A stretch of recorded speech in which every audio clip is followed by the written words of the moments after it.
안녕하세요. 예쁜 피부 만드는 김세희 원장입니다. 요즘 들어 여드름 치료를 위해 저를 찾아오시는 분들이 많아졌습니다. 진료를 하다 보면 대부분 여드름은 당연히 짜야 한다는 생각들을 많이 하시더라고요. 하지만 모든 여드름을 압출해야 하는 것은 아닙니다. 그리고 여드름을 짜면 여드름이 더 악화되기도 합니다.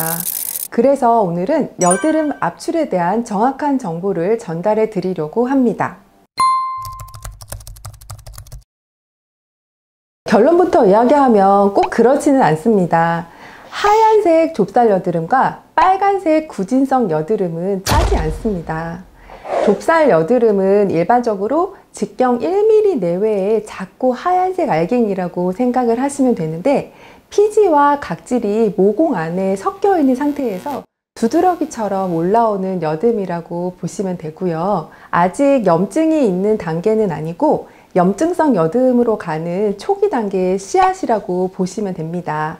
이러한 하얀색 좁쌀 여드름의 경우에는 짜도 되긴 하지만 굳이 짤 필요가 없습니다. 두 번째, 빨간색 구진성 여드름은요, 좁쌀 여드름에 균이 증식하기 시작하면서 염증이 발생하는 비교적 초기 단계의 여드름인데요.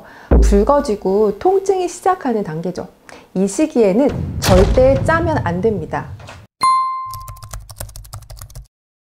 압출하지 않고도 약물 치료만으로 충분히 치료가 가능하기 때문이죠. 그런데 더 중요한 것은 여드름을 짜는 과정에서 피부는 자극을 받게 됩니다. 피부가 손상되었다는 표현을 쓰는데요. 압출 후에 발생하는 빨간 자국, 검은 자국, 패인 자국 같은 것들이 피부가 손상되었다는 증거예요. 좀 더 자세하게 설명을 해볼게요. 피부 표면이 막혀 있는 흰색 좁쌀 여드름이나 빨간색 구진성 여드름을 짜기 위해서는 바늘이나 레이저를 이용해서 피부 표면에 작은 홀을 내주게 되는데, 이 홀을 통해서 피부 속 피지와 각질, 염증 물질들이 똘똘 뭉쳐있는 덩어리를 바깥으로 빼내게 됩니다. 이때 피부가 손상을 받는 기전은 다음 4가지 정도로 표현을 할 수 있겠어요. 첫째는 홀을 내는 과정 중에 홀을 모공 라인에 따라 제대로 찌르지 못하는 경우에 정상 피부에 손상이 가겠죠. 두 번째, 피지와 고름을 빼내는 과정에서 너무 과하게 압력을 주거나 잘못된 방향으로 압력을 주게 되면 피부 표피가 까지거나 손상이 되는 경우도 있고요. 붉은 자국, 검은 자국이 오래가는 흉터가 잘 남게 됩니다.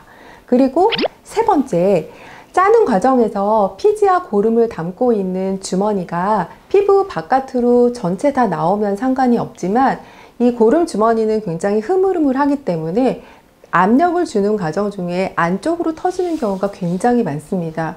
이렇게 되면 염증 세포들이 더 많이 몰려와서 염증이 더 커지게 되는데요. 보통 환자들이 여드름을 짜고 난 이후에 염증이 더 발생했다고 말씀하시는 경우가 바로 이런 경우에 해당한다고 볼 수 있어요. 그리고 네 번째, 피지를 잘 짜냈다고 하더라도 피부에 아직 작은 홀이 나 있는 상태이기 때문에 이 구멍을 통해서 2차 감염이 되어서 화농성 여드름으로 진행하는 경우도 있습니다. 이 4가지 이유로 짜는 과정에서 피부가 손상되면 일시적으로는 여드름이 더 악화될 수도 있고, 궁극적으로는 흉터로 남기가 쉽습니다.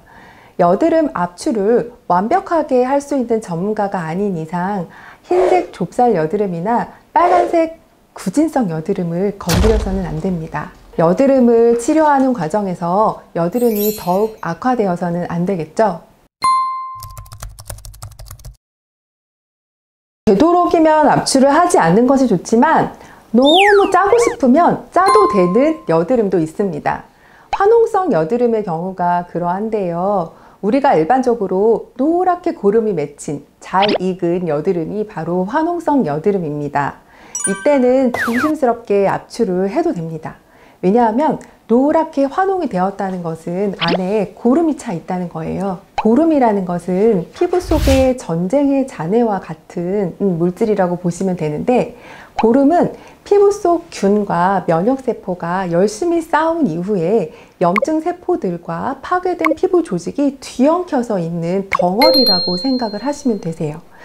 물론 이 전쟁의 잔해들은 면역 과정을 통해서 저절로 수개월에 걸쳐서 호전될 수도 있습니다. 하지만 균이 계속 피부 속에 남아있다고 생각을 해보세요. 주변 조직을 계속 더 망가뜨려서 흉터가 커지겠죠. 때문에 미리 잔해를 제거해주면 좋습니다. 단, 압출은 반드시 전문가가 아주 능숙하게 하는 것이 중요합니다.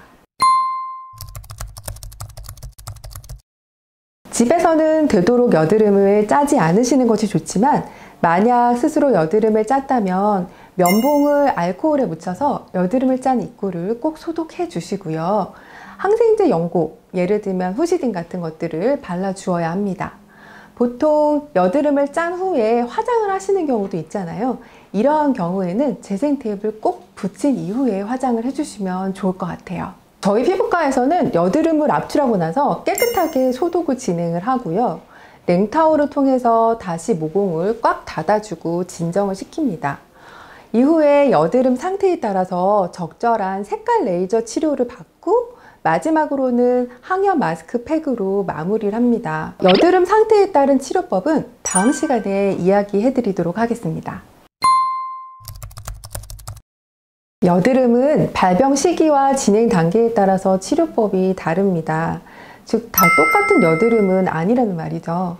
또 여드름 압출은 꼭 해야 하는 것이 아니라 여드름의 종류에 따라서 그리고 내 피부의 건강 상태에 따라서 진행되어야 됩니다. 여드름은 아주 예민한 피부 병변입니다.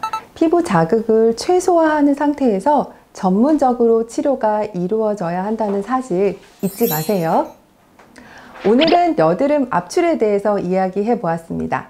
다음번에는 여드름 종류와 이에 따르는 여드름 관리 그리고 치료법에 대해서 이야기하는 시간을 가져보려고 합니다. 지금까지 예쁜 피부 만드는 의사 김세희였습니다. 감사합니다.